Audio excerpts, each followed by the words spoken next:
Alden, it's your update. Yan, double birthday celebration ng family Porterson. And happy birthday kila Angel at Risa. Yan, dyan sila kumain sa Summer Place at sa Shangri-La Hotel. Ay, social, no? Daming food. Ito yung video. Yan, siya pa nga ng family Porterson, no? Happy birthday. Giant Boots. Happy birthday to you. Happy birthday.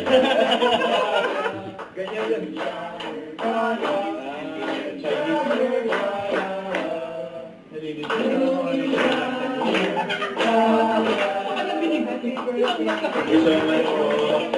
Nandito si Lesong. Ito sa IG story ni Alden. Binati rin siya ng Star Cinema si Alden. Dahil wagi siya sa 73rd PAMAS bilang bida sa Takila actor. Yun, no? Saka ito pa yung IG story ni Alden. Kasama niya yung mga classmate niya sa pictures. Yun, no? AAG, batch 82. 4 keeps. And take out pa nga isa niyang classmate, eh. Yung gawa pa ni Alden, no? Don't forget to subscribe, click the notification bell for my update. This is Richard Reaction Vlog. Stay tuned for more videos. See ya.